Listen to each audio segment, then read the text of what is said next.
7월 13일 오늘 만나 성경 말씀은 예레미야 32장 13절에서 15절까지 말씀입니다.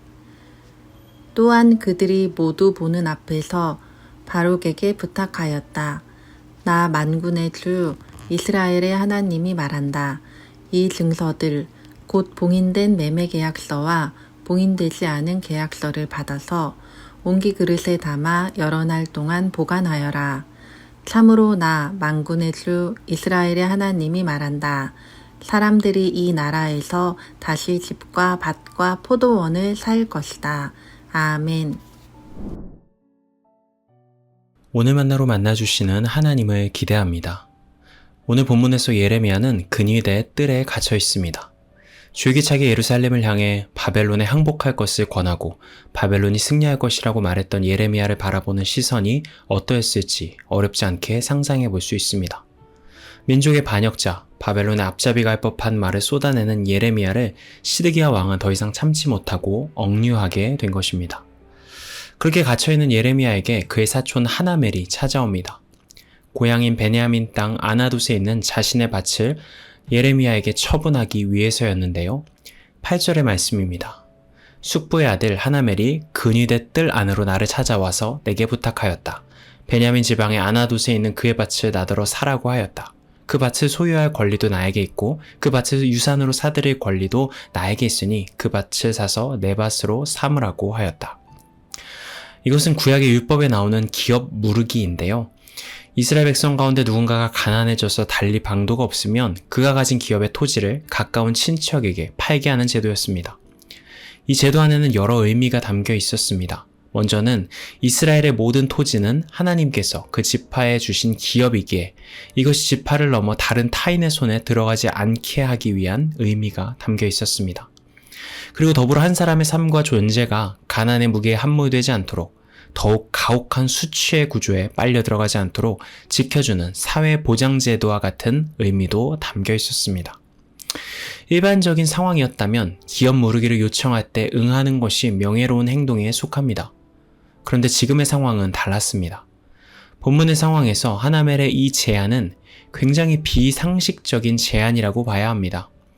당시에 바벨론 군대가 아나돗 전체에 진을 치고 있었고 예루살렘은 바벨론에게 멸망하기 직전이었기 때문이죠. 이런 상황에서 밭을 사는 것이 무슨 의미가 있을까요? 마치 어떤 사람이 와서 제가 당신에게 화성에 운하에 있는 땅 1000평을 팔고 싶습니다 하고 말하는 것과 비슷합니다. 당장 그 땅의 소유권을 갖기에 불가능한 땅을 사달라고 말하는 것이죠. 그런데 놀랍게도 예레미야는 이 요구에 응하여 밭을 삽니다. 오늘 본문처럼 모든 근위대 뜰 안에 있는 사람들 앞에서 계약서를 주고받는 공증의 과정까지 거치죠. 도대체 예레미야는 왜 이런 비이성적인 행동을 한 것일까요? 그 이유가 15절 말씀에 있습니다. 참으로 나 만군의 주 이스라엘의 하나님이 말한다. 사람들이 이 나라에서 다시 집과 밭과 포도원을 살 것이다. 아멘.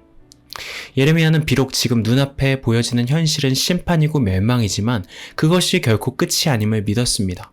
심판은 심판으로 마무리되지 않으며 반드시 그것을 뛰어넘는 하나님의 회복과 치유가 있다는 것을 신뢰했습니다. 자신에게 주어진 하나님의 약속의 말씀이 그러했기 때문이죠. 예레미야 시선에서는 아나돗 땅에 가득하게 진쳐있는 바벨론 군대의 모습보다 그 땅을 회복시키실 하나님의 능력이 더욱 커 보였습니다. 심판을 넘어서는 하나님의 회복에 대한 약속의 말씀, 그 말씀에 대한 압도적인 소망이 예레미야의 행위의 근거였던 것이죠. 오늘 본문의 예레미야의 모습은 우리에게 하나의 분명한 명제를 가르쳐줍니다. 하나님의 약속에 근거한 소망은 우리를 행동하게 만든다는 것입니다. 그것이 얼마나 비이성적으로 보이든 얼마나 어리석어 보이든 중요하지 않습니다. 하나님의 말씀으로부터 비롯된 소망은 우리를 어떤 모양이든 선한 행위를 지속하도록 인도합니다. 그리하여 그 행위 자체는 하나님께서 함께 하신다는 것을 나타내는 무엇보다도 강력한 증거가 됩니다. 어린이라는 세계라는 제목의 책이 있습니다. 이 책을 읽으면 제가 감명 깊게 읽었던 구절이 있습니다. 바로 이런 문장이었습니다. 언제나 절망이 더 쉽다. 절망은 아무것도 하지 않고 얻을 수 있고 무엇을 맡겨도 기꺼이 받아준다. 소망은 그 반대다. 갖기로 마음먹는 순간부터 요구하는 것이 많다. 바라는 게 있으면 가만히 있으면 안 된다고, 외면하면 안 된다고, 심지어 절망할 각오도 해야 된다고 우리를 혼낸다. 소망은 늘 절망보다 가차없다. 그래서 우리를 걷게 한다. 전 이 문장을 참 좋아합니다. 소망은 절망보다 늘 가차없지만 그래서 우리를 걷게 한다는 건 말입니다. 예레미야 3도 그러했다고 생각합니다. 심판과 멸망을 앞둔 상황에서 그저 절망하는 것이 가장 손쉬운 일이지만 말씀에 소망을 둔 예레미야는 어떤 모습으로든 계속해서 믿음의 길을 걸어가고 있는 모습을 보여주고 있는 것이죠. 사랑하는 성도 여러분, 우리 모두 하나님의 말씀이 우리의 가장 큰 소망이 되는 인생을 살아가면 좋겠습니다. 일시적인 세상의 가치들이 아니라 우리를 향한 크고 비밀한 뜻을 가진 말씀이 우리의 소망의 근거로 삼아가면 좋겠습니다. 그 소망은 때로 가차없이 우리를 몰아붙이기도 하고 조금은 어리석어 보이고 비합리적으로 보이는 삶으로 인도할지도 모릅니다. 그러나 분명한 것은 그 소망은 우리가 무너지지 않고 또 쉽게 안주하지 않고 사랑 안에서 계속해서 걷게 만든다는 것입니다. 그런 소망을 품고 다가올 한 주간의 삶도 용기 있게 걸어나가시는 모든 성도님들의 삶이 되시기를 축복합니다. 기도하시겠습니다. 사랑의 하나님, 눈앞에 보여지는 것을 전부로 여기지 않고 하나님의 말씀을 소망 삼아 땅의 현실을 넘어서서 하늘의 삶을 살아나가는 우리 모두가 되도록 인도하여 주시옵소서. 예수님의 이름으로 기도드립니다. 아멘.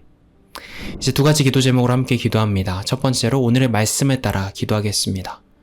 눈앞에 보이는 것이 전부라고 판단하지 않고 하나님의 말씀을 소망 삼아 사랑을 선택하기를 포기하지 않는 내가 되게 하옵소서.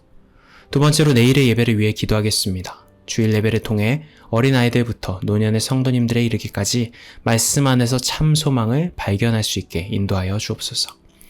이 제목으로 기도하신 후에 개인 기도로 나아가시겠습니다.